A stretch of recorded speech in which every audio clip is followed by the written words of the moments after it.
They are members from big year from all around the world. They are biggest builders.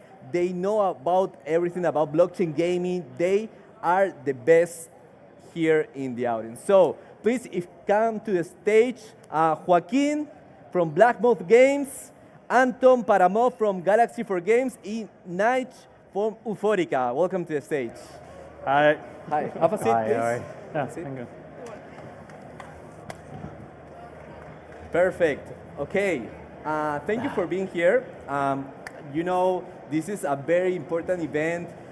Thank you for traveling from all around the world to be here. For us, it's like a very huge pleasure. And I want to start with Nietzsche. Please, if you can introduce yourself Yep. And why you choose to build on Web3. Yeah. Okay, thank you, Muke. Yeah, I'm Nige Carlos, so I'm the CMO for Euphorica. So Euphorica is a AAA game that's a hoverboard racing game.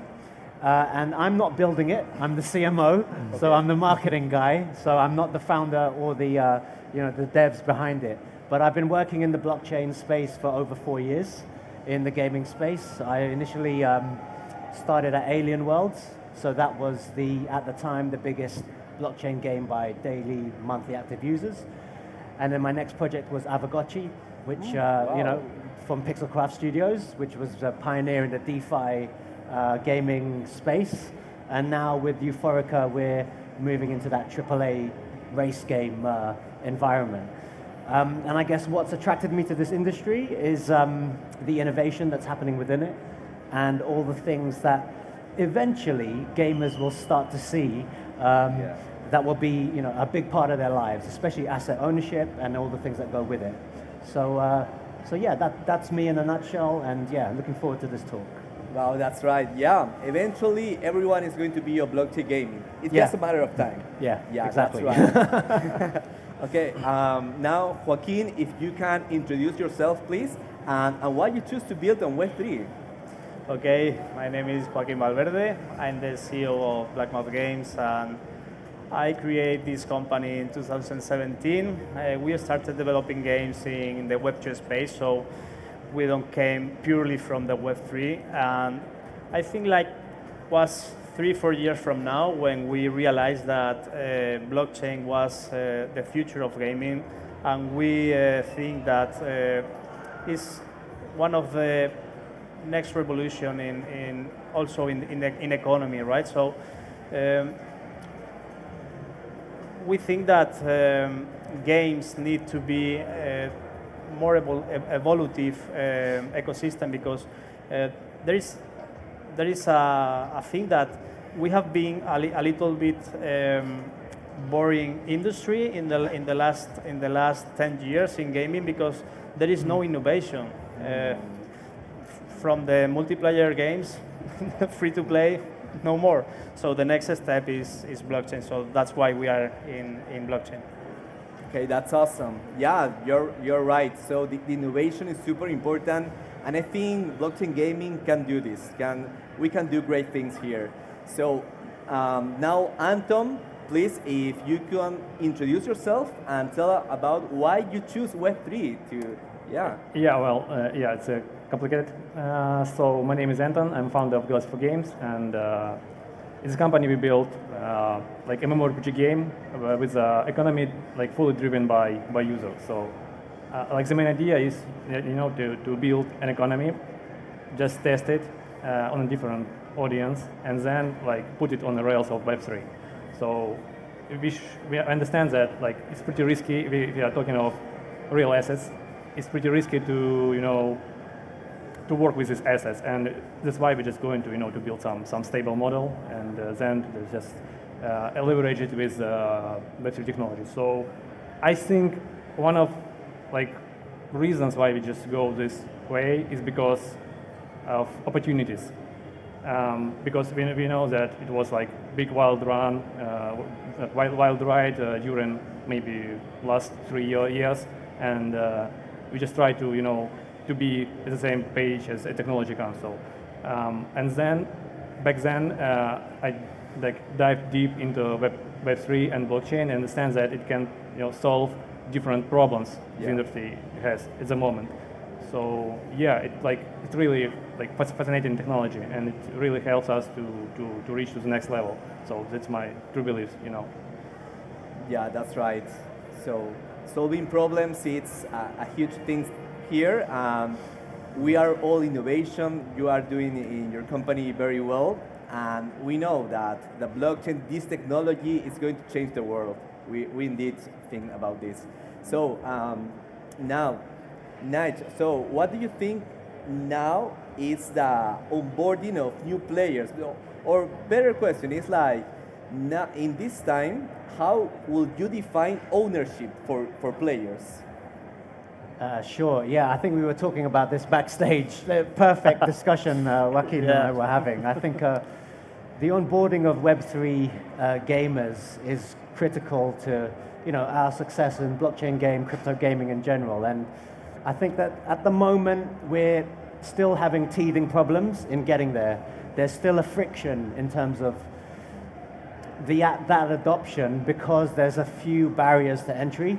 It's not as easy as we would like it as game publishers, and I think it's not easy for the end user as well. I think there's a lot of things like connecting your wallet, what chain, and all of these type of technical barriers to the market. I think Spain have just scored. I can hear cheering behind me, but I'll keep going. And I think the key here is to just simplify it. Web 2 gaming has already done this. They've onboarded millions, billions.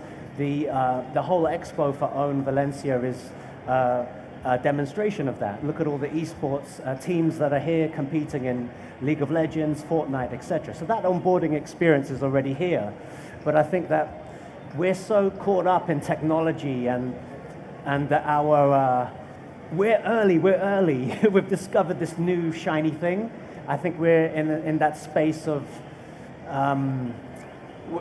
we want to share it, right? We're very enthusiastic and we want to share it. But I think if we take it down a level and just actually focus on the game and the gameplay and actually the experience of gaming, which should be fun, progressive, enjoy with the enjoyment of it all, and also that communal aspect of multiplayer or what have you, MMO gaming, then I think that's how we onboard the next wave of players into blockchain gaming, crypto gaming, whatever we want to call it now. And I think in terms of the second part of your question, I think was on ownership. Mm-hmm. Yeah, I think the people that get it, that know that they don't own that sword or that skin or that digital asset, they see it, and they see it. It's like the Matrix. They see it. It's a thing that they go down that rabbit hole. But I think for many that's not an issue right now. Mm-hmm. I don't think it's an issue. I think they're just happy to play play multiplayer with their friends, talk garbage, in their headsets, and what have you. Do that after school or at college or what have you. So I don't think it's a massive problem for them to want to move to knowing about digital assets and asset ownership. But I think with organizations like Blockchain Gaming Alliance, the Open Metaverse Alliance, which was recently formed while I was at Alien Worlds, I think these organizations help to do that education piece and also let people know of the values of digital asset ownership. And I think that will only increase, and I think as we crush it and produce better games, it will just become apparent to the wider public audience that this is the future, that we see it, and more people will come on board. That's right. So simplify the onboarding process. The games has to be a lot of fun. Yeah. And that's how we're going to onboard the next million users. Yeah, I think so. Yeah, I think so. That's awesome. Yeah. So Joaquin, now if you could tell us your perspective. So how can we onboard the next million users, and how do you define ownership? Yeah, from my point of view, the onboarding of the user is the biggest pain in the ass nowadays, because we are in the Web3 ecosystem. We are always trying to educate the people to onboard to our ecosystem, but there is a point here that is not going to do the Web2 player, that is the play to earn, because they don't want to earn. they just want to play. Yeah. So here there is a very interesting thing that is not how can I convince you to play my game or to educate how to play my game. The thing is that we have to build something that needs that not need to make a wallet to learn about blockchain. And I don't care if my phone is from Movistar or from Vodafone. I just make the call to my friend. So gaming should be the same. We are in a stage in the industry that we are really primitive technology right now. So I hope that in the future 3-5 years, it doesn't matter which technology is behind the which chain or which wallet. The people need games that are easy to get in, easy to play, and that's it. The other part of the blockchain is the ownership of the asset. So this is magical because in Web2 gaming, players can spend thousands of euros in a game, in personalization, in digital assets, in tons of skins, and they live to play one day and they don't have anything. So for me, the ownership is one of the keys of the future of gaming also. So that's my point. Yeah, that's right. Ownership is the key. It's the difference between Web2 games, Web3 games. Yeah, you're right. So, like players, they only want to play. They don't care about the earn part. It's okay, I receive it, but it's not the thing why I'm playing video games, right? Yeah, So, because think something. We all in the Web3 space. We are in Spain, but in the Web3 space, once we onboard here, because the idea of we can earn more money with crypto or something, but the people that is not trader or gambler or something, they don't care about. So we stay here because of the technology after knowing crypto, but the Web2 player doesn't care about these things. So for them, the learning process is really, really hard to get on board of Web3 gaming. That's right. We stay here for that technology. That's super, super important. And yeah, I think so that eventually players are going to go to a Web3 game and they don't even know which blockchain are building. They just want to play. Yeah. And that's it. Yeah, so Anton, if you could now explain how do you think could be the onboarding of new players, what is your perspective of the ownership for gaming? Yeah, so I think we should move from a statement that Web3 audience is not like real players, right? So it's like a fake audience, it's a speculative audience, like at the low level.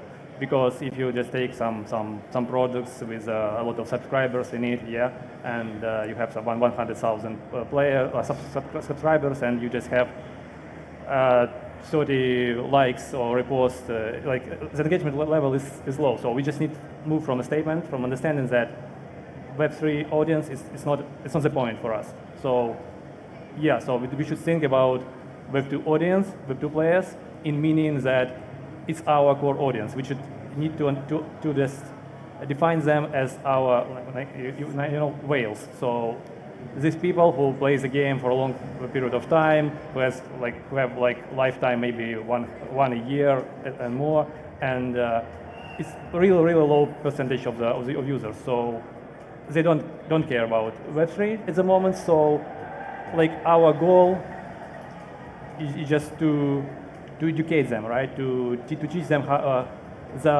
all the advantages of Web3 technologies. And I think the best approach in this way is to really onboard them seamlessly without different pop-ups, using non-custodial solutions or whatever. And on a high level, we can understand them. We can explain them that you won't lose your assets. You won't lose them due to, server restarts or wipes, in different MMO games back to, 20 years ago. And so it's your asset. And currently we are in the middle of age of assets owning, right? So people and user content. So people like players, they just do love to like make different content within the games or whatever, and we should like explain them that you just own these assets and you can do whatever you want with them. You can sell it, you can use it within different games, and I think the next level of it is like collaboration between different products. In meaning, for example, we can together collaborate and use our NFTs within different games, right? So, I think that's like the future of ownership. So I think we should move this way because like assets in blockchain is really, really cool technology. Yeah. Yeah, that's right. So freedom to the players. Yeah. So they can do Exactly. whatever they want, to go to a marketplace, to transfer to a friend. It's the key. It's what we all gamers want. Like recover that power that we used to have, and then innovation, like online things we lost about this, but blockchain returns that power to the players. That's for sure. And talking about innovation, what can you tell me, do you think here in blockchains could be the next innovation? Yeah, well, I think a lot of my fellow panelists have explained quite a lot of the innovations that are happening and that are moving us forward. I think we're seeing currently, at the moment, a rise in Telegram gaming, these tap and earn and all of this type of stuff, these hamster combat, Notcoin, etc. I think, is that innovative? It is in the sense of onboarding people, and people are coming to these ecosystems through referrals and through their friendship groups and peers, and also with the future promise of token airdrops, really, which is essentially an incentive, an incentivization. So I think, is that innovative? It is in a sense that it's getting a lot of attention, but I think where we're building at Euphorica, we're building an off-chain game, but with blockchain technology enhancing that experience. So you get the full experience of high-quality graphics, the whole race experience that has been demonstrated on the floor here at this expo, but also with that ability to hold and own and trade your own hoverboard, your own assets within the race, etc. So I think it's a bit of a hybridization of both worlds, but also I think that's the way that we can capture the majority of an audience that understands, what a racing game is, but also to mix that with that blockchain element without going too heavy-handed with pop-ups, transactions, signing off a request for this action to go left or go right. So I think other innovations that are happening within the space are, the days of grinding and earning, I think hopefully we're seeing an end to that, and we're seeing Pixels receive, a landmark milestone in their daily users or their active users, and that's still an element of farming, but I think that within some of the games and the studios that are here present today, there's real strides forward in building real fun games that people want to play.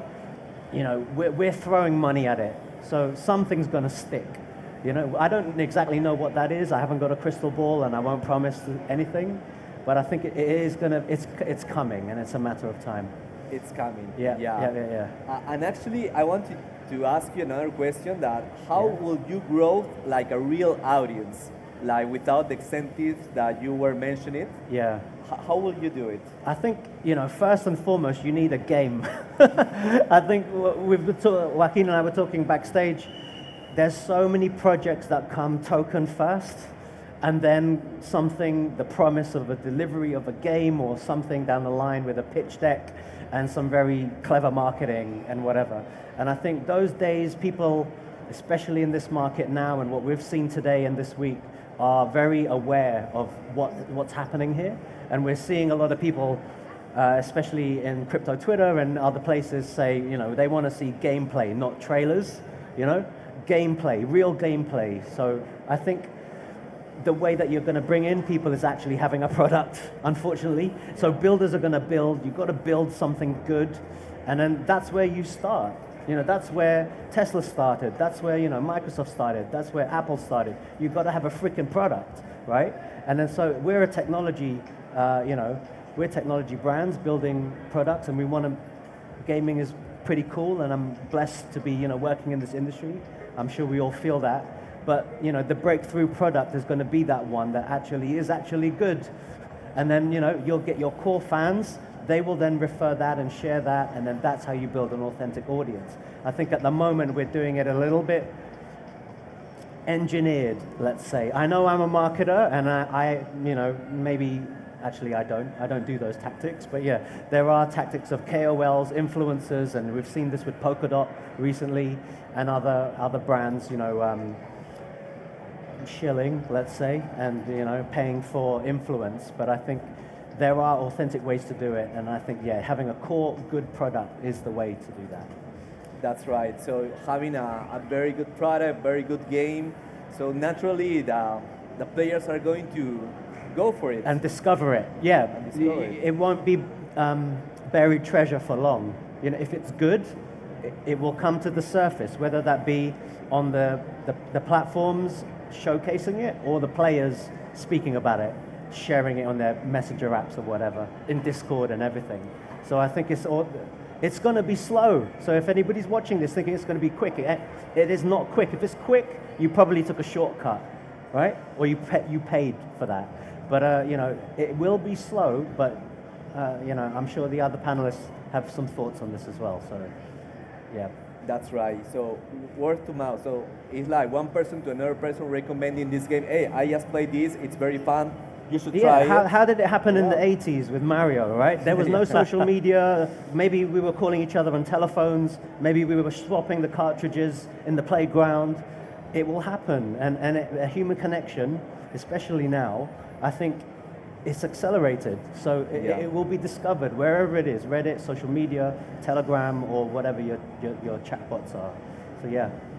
That's right, mouth to mouth. Yeah, that's exactly. Yeah. That's the most powerful marketing out there, mouth to mouth. So yeah, I think so. Yeah. Thank you. Yeah. Joaquin, I know domination is on Steam. It's like a huge milestone for every builder on Web3, right? But you also are partnered with Elixir, with Immutable. So how you do that? How you combine these two words? Yeah, in fact, we are currently in 4 platforms, both Web2 and Web3 platforms, Steam, Elixir, Ultra, and Hyperplay. For us, is one of the most important things to share our game also with Web2 and Web3 players, because one of the things for us very important is the accessibility of the game. We have built this game, Domination, in Web2 plus Web3, so the game is totally accessible for everybody, every person in the world, if they want to play from Web2 or if they want to play from Web3. They are going to share the same matches, they are going to share the same personalization, everything, but for example, to be released on Steam, what we release on Steam has no the word NFT, has no the word token or crypto. This kind of thing is just for the Web3 platforms, but the thing is that our technology is totally compatible with Steam and the Web3 platforms. That's great. So accessibility to everyone, so they can choose where to play it, and have fun. That is the most important thing. That's the key. That's the key. Our business model is free to play. That combines Web3 utilities, and the guys that are playing from Steam or from Web2 platforms can also access to our DApp and take part of the party of the Web3. That's awesome. Perfect. So, Anton, what do you think will be the difference between Web2 and Web3 in terms of community? So, from in the side of community. So from perspective of community, I think that it's pretty different. I mean, Web2 and Web3 are totally different communities. And so, for example, for instance, we used to think that Web3 community is something, something special. It's like players they want to play the game. And comparing to, for example, Web2 approach, in Web 2, we used to pay for user, right? Like it's like a traditional user acquisition model, and we just need to pay $1 and get, I don't know, a bit more to like make a positive ROI, and we can measure it. So we have special events, we have trackers, and we can just build like really like transparent business model. And with Web3, we can do it because like amount of subscribers in your channels is not like a measure of success, right? So you can measure it. You can just say that all these players play your game, and you can just get some KPIs like retention or engagement, and this is why I think it's pretty hard to build Web3 community at the moment without like a product, like Nigel said. So at the beginning, we need to build really good Web2 community, and we need to be sure that the audience, players, they enjoy your game, they love your game, and you have like big, really cool engagement level. And it's all about building community. And if you want to go further with user acquisition model, I think you need to follow the market. You need to check out different tools and find like the better way to grow your community. Because for different products, I think you will get different results. I mean, if you bring, for example, influence marketing or user acquisition model, or maybe it will be, I don't know, maybe some posting and airdrops. So it's pretty different, it's pretty new to us, and I think we should figure out maybe in a couple of years. So along with building different tools and products that helps us to reach the final goal. So. Yeah, that's right. So it's super important, communities in everything, Web 2, Web 3. We have to make our way to know how we can do this better, right? Because we're already doing influence calls with guilds. We have a lot of options, but yeah, that's a good perspective that you made. So to finalize this panel, Nige, if you want to say some final words, please. Yeah, thank you to Blockchain Gaming Alliance for inviting me here to Valencia. It's been awesome, and I'm sure we're going to have a good after party after this. I think, Web 2, Web 3, we've been talking about it a lot, but eventually it will just be gaming, right? Eventually it will just be gaming, and this will just be a little footnote in a chapter of how gaming just evolved from here to there. And I think that this is going to be, it's being recorded, sure, but yeah, it may be, studied, who knows, but whatever, like this is how they were thinking in the early days. And I still think that it's very, very early. And I think that we're in a good opportunity, a good position to influence, if not, guide how it's all going to shape in the future. So it's a really exciting time, I think. It's an exciting time to be in this space. And yeah, I have nothing to shill, so yeah. That's awesome. Yeah, we're exciting times. We are pioneer here, blockchain gaming. Yeah. Like you say, we're going to be in a history books because we're making the history. Could be, yeah. We'll see. I know it's going to be huge, and you're bullish. You're bullish. Perfect. Thank you. Okay. So, some final words, Joaquin, please. I would like to finish with an A in the future, and I would like to maybe for the next panel of the BGA to talk about which is going to be the future of blockchain gaming, and I think could be the next big thing in this environment could be the blockchain plus artificial intelligence plus user-generated content, because this is the way where developers and users can co-create games and can expand their worlds, their minds, and the way they are playing. So this kind of mix could make really magical universes and could suppose the next big thing on blockchain. That's right. Expand your minds. Yes. I like that that phrase. That's awesome. So, Anton, final words.